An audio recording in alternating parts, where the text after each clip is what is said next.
were wrong. We returned to the board and asked a simple question. Is this Joseph? The reply was no. We asked, did you know Joseph? The reply was yes. How did you know him? We asked. The answer was a full graphic sentence. Welcome to the TLDR channel. Every week we dive deep into different Reddit threads to bring you the best and worst Reddit has to offer. This is the TLDR channel. We'll read the stories so you don't have to. We are doing Spooktober this month, so if you enjoy spooky encounters, hit the follow button for more creepy encounters. Today's topic is Ouija board stories. Ooh. I love it. So, yes, Ouija boards. That's what I first think of whenever I think of Halloween and all those creepy stories. There are a lot of, I feel like, movies based off of Ouija boards. It always pops into different scary movies. For some Very reason. true. And today's guest is Kim. Hello, guys. I'm back. Welcome back. Alrighty, first topic. Okay. So the title, My Experiences with the Ouija Board, Including the Devil Himself. Oh my gosh. Okay, let's see. Let me start off by warning you, this will be a wall of a text. I'll try to be as accurate and brief as possible, but I won't swear any necessary bits. If you make it through all the way, I thank you. Comments and feedback are welcome, as these experiences still bother me now and then. So this is a long story, and it's just she's giving you a warning. Okay. I grew up in Alaska. When I was 15, I moved in with my mother and stepdad in a small town in southeast Oklahoma during the summer before my sophomore year. A few weeks into school, I met a few friends that would end up being some of my best friends so far in life. And they are the ones I experienced these supernatural events with. There are two main persons, Kyle, my best friend, who basically turned into my brother, and Cameron, the half-wit, who convinced us to try this demonic board game. Oh no. About 8 to 9 months after I started hanging out with these guys, our friend Cameron started to dabble into the Ouija board. He wasn't able to get many people to participate with him, so he reached out to us. This was partly because anyone in southern Oklahoma that knew what a Ouija board was wanted nothing to do with it. Same. If they weren't familiar, they couldn't give two shits about it. My mother had warned me a few years back about messing with things of this nature. She herself had her own experience in the past, along with trying more witchcraft, including Wiccan rituals and such. Anyways, there were a few times where my friend Cameron had convinced Kyle and myself to go to this house, or wherever he was at the time, and participate in the Ouija board with him. The first few times I never participated myself. I would sit off to the side and observe, being the skeptic that I am. The occasion that started making things more real to me, I will describe now. On one fateful day, my friends Cameron and Kyle were playing with the board. I can't recall the name of the spirit they were talking to at the time, but they started to ask questions about me, not only to prove the legitimacy of the game and convince me to play, but also to find out information since they had known me less than a year.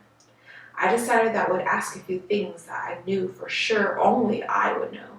I started off with a few number-related objects, my birthday, social security number, etc., and of course they were all correct. So I asked it a few more personal questions. It's so creepy. Yeah, I just think like this little board knows all this information. The one that got me was when I asked what my father's middle name was, Gerald, knowing beforehand that I had never given out this information to anyone. Oh my gosh. Especially some kids I had only met in the last year. Sure enough, as soon as the questions left my mouth, the board spelled out Gerald. I was horrified. How could some board game from Walmart, oh yeah, you can buy it from Walmart, know something like this? Let me remind you, at this time I was not touching this play piece. I was more than 10 feet away. Only Cameron and Kyle had physical contact, and they were looking at me to confirm whether or not the spirit was correct. And it was. Nonetheless, I was a believer, so was Kyle, and we would continue to see how far we could go into this new rabbit hole. Nope.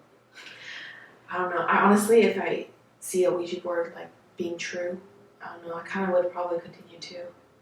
Really? I don't blame them. I would just be crying. Really? I'd be like, get me out of here. Yeah, but it's crazy because, like, how does it know these things? Like, what else? Like, come on. Like, I push it to the limit, maybe. Yeah. A few days or weeks later, I don't remember, we had gotten pretty regular at the Ouija board. We could talk to our guardians that they were always with us. I found out mine was a dog that had passed away shortly after I moved to Oklahoma. So, a guardian is something that is associated with the Ouija board, I'm assuming. She says, I found out mine was a dog I had that passed away shortly after I moved to Oklahoma. And Kyle's guardian was an adopted brother who had passed away during a tour of duty. Oh, so like the ones who have passed that are kind of reaching out, I guess. Like a guide? Yeah, something like that. Both spirits were very friendly and never caused us problems. Okay, so these are friendly spirits for now.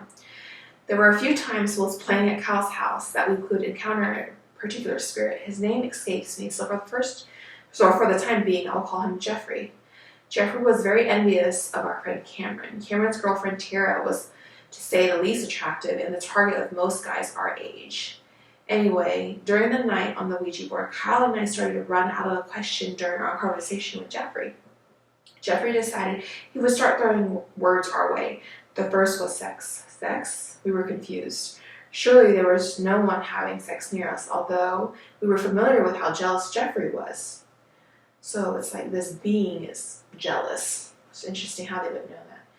After a few minutes, that's strange to me. Yeah. After a few minutes, it clicked in our heads, so we asked Jeffrey, are you talking about Cameron? He replied yes. So out of curiosity, we took a quick break and called Cameron, only to find out that he had just finished having sex with Tara.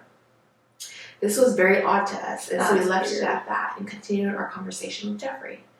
He was very reluctant in telling us anything after that, since he was upset of what had taken place an hour or so away from our location. We decided to call it a night. That's so strange. So this person, Cameron, right, wasn't even there, but he had this jealousy for him. The following event, I know, it's scary. The following event was the last time I will ever be near a Ouija board. Kyle had ended up at a girl's house that he was seeing one night, and after her and her friends had passed out, Kyle and I decided to break out the board, since we now carried it with us in his car wherever we went. We came in and set it up the way we always did. All lights off, doors locked, windows shut. The traditional paranoia setup. We lit 2 candles placed on either side of the board, such as we always had.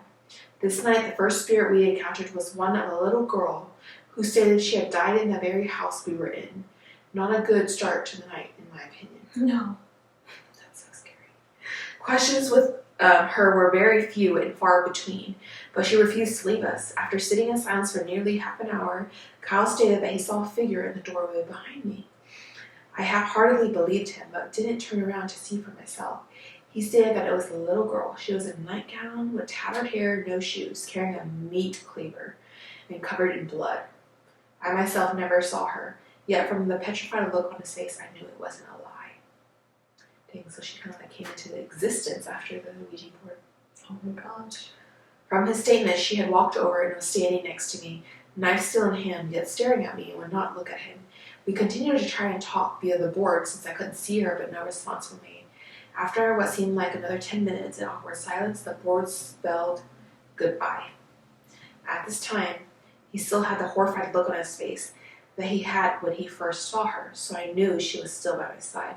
I started to feel a warm sensation on my triceps. I gave it a scratch and didn't think much of it. This continued for about an hour or so, as we tried to contact more spirits, but with no success. Eventually, Kyle said that the girl had walked away and disappeared. We put the board away and went to bed. The next day, I asked him about her again.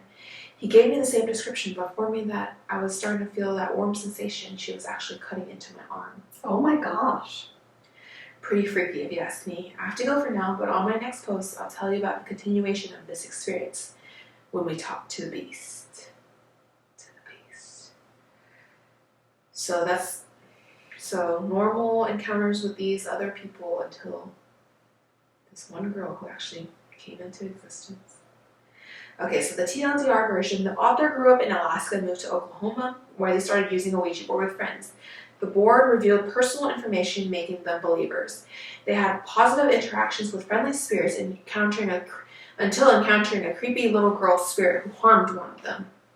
The story continues with an upcoming post about their encounter with a mysterious entity called the Beast. Okay, so with these stories, I actually don't read them. I just read the title and then just like copy everything through. Mm-hmm. Yeah, so that's really creepy, honestly. Goodness, that was a long story though. Yes.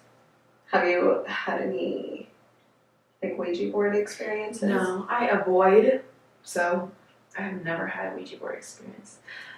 But Have you ever been in the room? No. No. What about you? No, I've had friends suggest to play it and stuff, but I was never in the room like when it happened and stuff. But I did hear a lot of creepy stories about it happening. So I did end up getting really curious about it. And I was like in Bible camp, me and this other like religious girl. Mm-hmm. We were very curious about it, so we were like, okay, we're gonna get one and we're gonna play it together. And I ended up having a dream that, like, of her playing by herself, Mm-hmm. and then I ended up seeing the devil in the dream, like, right behind her. Really? So I feel like that kind of getting to you in the dream. That is creepy. yeah, it was like calling to us, and she said, because I told her brother about the dream, and I was like, no, I'm not gonna do it anymore. I've heard some bad things about it, and now with that dream, seeing the devil, I was like, absolutely not. I'm not gonna mess with that stuff. Mm-hmm. And she was still going to do it, but she ended up having a dream about it. Oh, so the dream was before y'all played, but y'all were planning to play. Yes. Oh, I see. So, Yeah. divine intervention there. Mm-hmm. It's like, I'll tell you something. Yes. Like, and even if you're not playing too, Mm-hmm. it can still mess with you. Really? Like, especially if you're planning on playing it, I guess. Kind of like you did. One of my friends in middle school, she said that she was in the same room when her friends were playing, Playing it. and that it was messing with her because they were also asking questions about her in like a similar situation to the story, and she said that she started like feeling chills and that she almost passed out. So Yeah, I would. I'm like, she's not even playing. They're even asking questions about her, regarding her. That's creepy. I wouldn't even want to be in the room. But like, you can actually see whatever it's called, The planet. planes, yeah, move and stuff. So I think that's creepy how it's moving. I mean, on its own, freaking creepy. because people are, I mean, there are Or like they people- hold yeah. on to it. I mean, or I guess you can easily fake it moving, but it's like, you never know. But also when they're just like holding it like that, I don't know, that kind of makes it Yeah. hard to move it around. Okay, first comment. Can't wait to hear more. I have one question though. Did the little girl have a meat cleaver in her hand or a knife or both? That gives me chills. That little girl is Satan's spawn or something. Mhm. Honestly, you just get like a visual and Mhm. it gives you the creeps. Mm-hmm. Someone else says the activity could be fueled by the Alaskan Triangle of energy. It's akin to the Bermuda Triangle in its strength. Yeah, that is strange.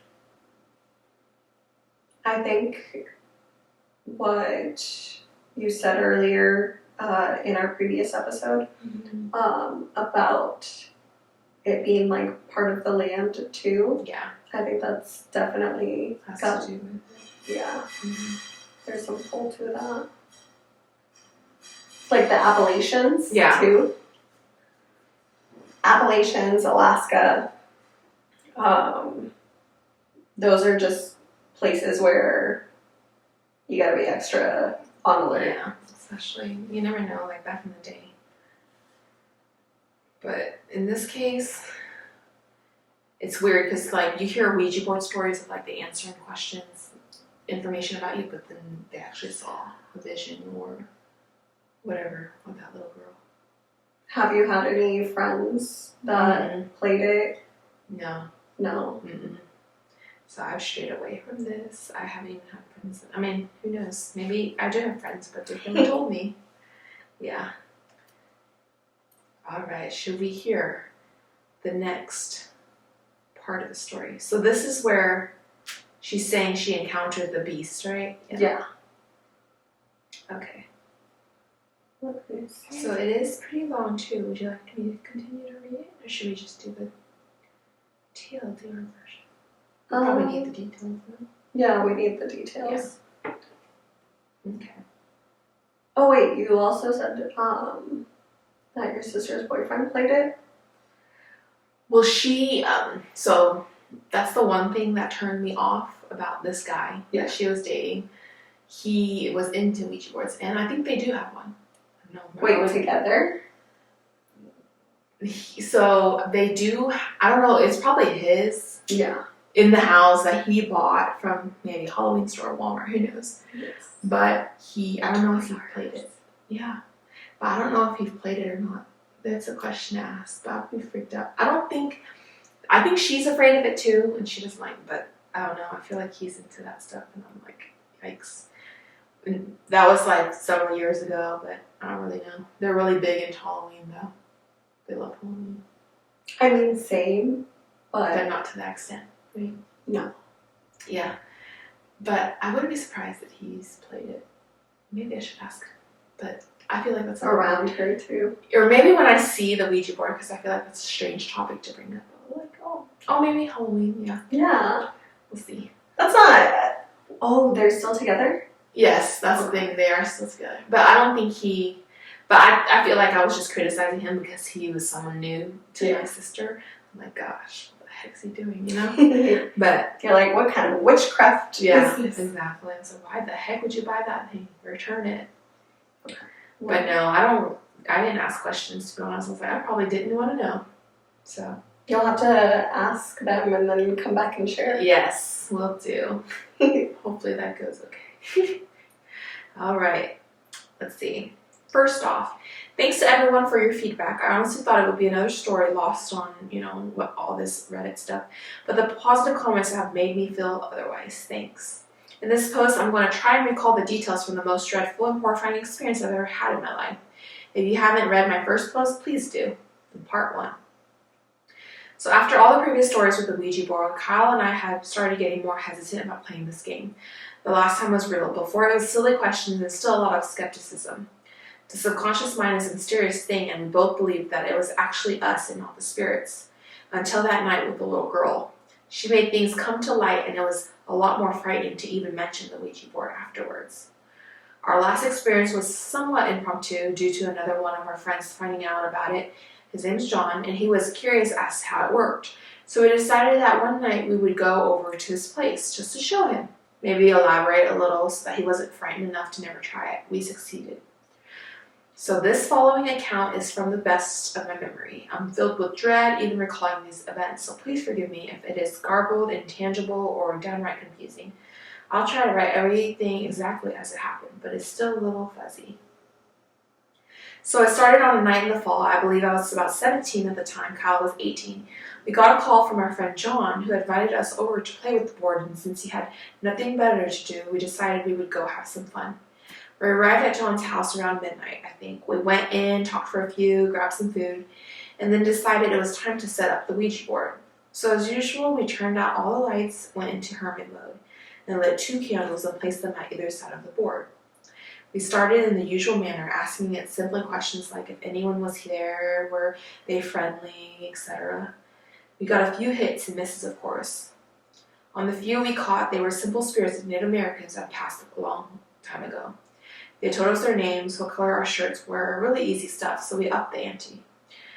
We decided to ask for a spirit who was more knowledgeable, one that could tell us things that we wouldn't know off the top of our heads. This is when we came to contact with the beast, Satan himself. Oh my God. Okay. At first, he presented as another spirit, somewhat friendly, saying the general hellos and good evening. So we asked its name just to decide if we wanted to continue with the spirit. He spelled out the word him. This was just odd to us. The first thing that came to mind was him, Jesus, God himself. This couldn't be right. This was definitely not a holy game, but no other entities came to mind at the time. Yeah. So proceeding with him, we told him to tell us something we didn't know, something about John, since he wasn't playing, just observing. or so that John would know this wasn't fake, and of course we could learn something completely random. After we asked for a random fact, the first word spelled was death. Instant red flag for Kyle and myself. Death? We both said out loud, death regarding what exactly? This next part was the most horrific part of the whole night so far. Him, replied Joseph. Kyle and I looked at each other. Never have known anyone by the name Joseph.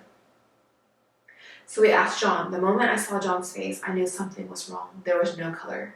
If his face could have glown in the dark, it would have.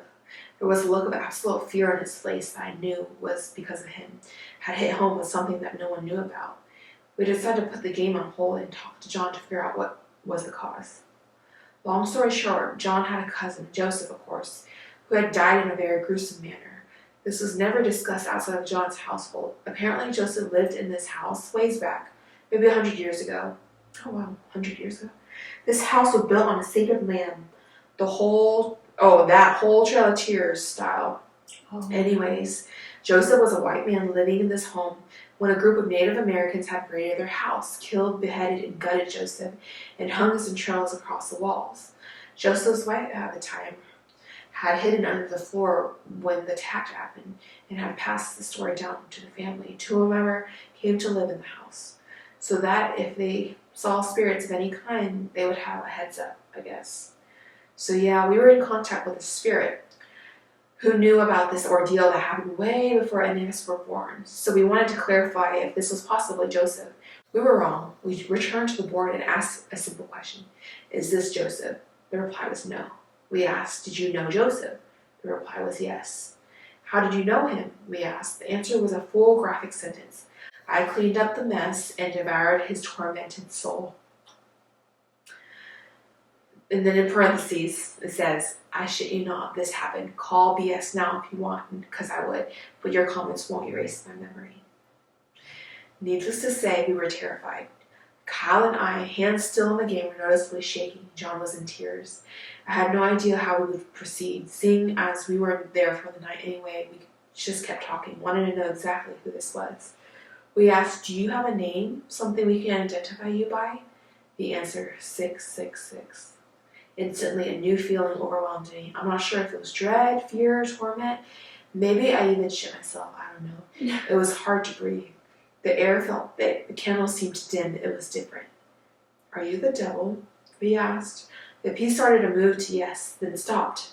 It moved back to the H, then the A, and then back and forth until we told him to stop. He was laughing at us, and we were scared. Oh my gosh. It's like teasing them almost. Then without us saying anything, it moved to yes. It was Satan, allegedly.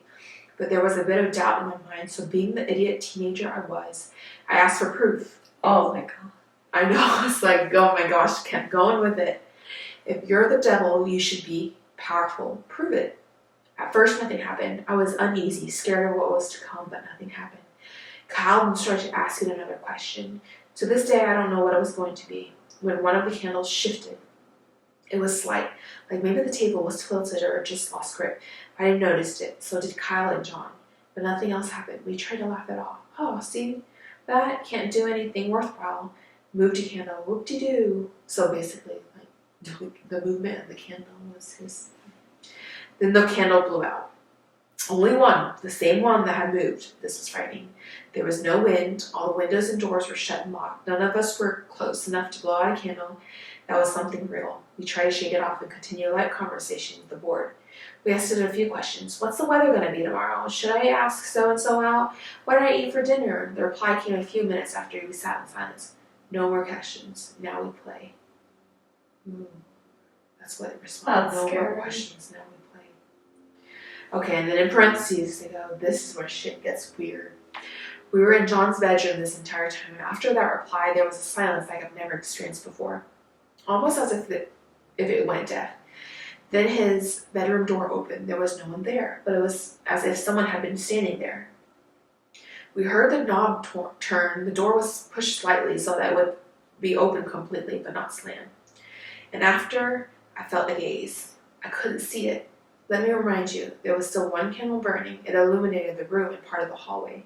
There was absolutely no one in the doorway. But as I stared at the opening, I swear I was looking right at whoever had opened the door. when we heard a crash like a metal folding chair behind slammed on the ground. Of course, we didn't move. Were we about to budge? If something was throwing around chairs, we weren't about to get in that way. Then the door closed. At the same time, the lamp, it was off, that was near John's door tilted a little. Basically, what I summed it up to be was that someone came in the room, shut the door behind them, and tilted out of the way to completely shut the door, causing the lamp to move. Needless to say, it was still awkward as ever. The same deafening question. We didn't know what to do. None of us had spoken since the last reply from the board. We hadn't even moved an inch. Then the second candle went out. I gasped. I'll admit it. I was scared. If I didn't have better bladder control, I would have ruined the carpet. Whatever it was in the room with us now. Guaranteed. Then we heard clawing from the door. We didn't investigate. We sat frozen, listening to this clawing until it ceased. It seemed like it had taken upwards of an hour. Then we heard the door open again. Then it closed, and heaving, thudding footsteps down the hallway. We heard it walk through the house, knock over a few things, open the front door, close it. We assumed it had left. We were petrified. And then both candles relit. Kyle and I were done. If John wanted to stay here, then F him for that. We were out. We grabbed the board, I'm not sure why, climbed out of John's window, got in the car, and went home. We're leaving that board. I ain't grabbing that thing. We immediately started looking up ways to destroy the board. Some say bury it, others say submerge it in salt water, break it into pieces. Yeah. But there was one common recurring thing. You have to burn it. And that's not all when you do burn it. It is screams. It screams. As though someone is burning alive. This seemed frightening, but if it would end all of this, then so be it. We went with a combination of ideas we found online and supposedly had worked for numerous people who never had problems again. Break or cut the board into 7 pieces, burn it, and bury the ashes. So we did. I'm not sure if Ouija boards are tough or we were exhausted. Whatever the deal was, the board was hard to cut, and we were using medical shears, the kind that EMS personnel use. We did succeed, however, and cut it into 7 random pieces. Time for fire. We built a small bonfire outside, and with generous amount of lighter fluid, gasoline, gunpowder, and everything else flammable that came to mind, this fire was roaring. We threw the board in, all pieces at once, and the magnifying plane thing too, and it screamed. Oh, I wonder if it's like actual screams. Yeah, that's what I'm wondering. Yeah, probably. That's scary. At least for a few seconds, it literally seemed like we just burned someone at the stake, and we were watching them die. Then we saw it in the flames, the most demonic face I've ever seen. To this day, I swear it was Satan. It struck such fear in our hearts, so of course we added more gasoline. Let me describe the face. I'm just getting goosebumps. Oh my gosh. This fire was burning easily 8 feet high in a pit, maybe 4 by 6. The flames seemed to open up to make room for him. Where his face was, there were no flames. He had the typical face you would imagine. Pointed teeth, but smiling, the ram-style horns that curled, and pure bottomless black pits for eyes. It was odd. You could look through the rest of his face and see what was behind the fire, woods, houses, etc. But in his eyes, it was pure nothingness. Anyway, we never spoke. He never spoke, only stared at us. The face started to slowly disappear as the fire burnt down, and the board was no more. We then dug a hole, pushed the ashes over it, and filled it up. Nothing more came of that board, and needless to say, our Xbox replaced sleep for the better part of a month. Until we got a call from John. Apparently, he moved in with his grandmother to get away from this house. He had gone back for a few things. His mother still lived there to this day, and I don't think she's aware of this incident. When he was leaving his room, he noticed markings on the floor. There was a message that looked like it had been etched by fingernails, yet it was deep, maybe a half-inch or so in the door. The message was, no more warnings, no more games. The next time will be your last. Thanks for watching. Don't forget to subscribe and hit the notification bell for more episodes. Drop your comments, suggestions, and thoughts on these stories. Until next time, keep exploring, keep learning, and keep on living.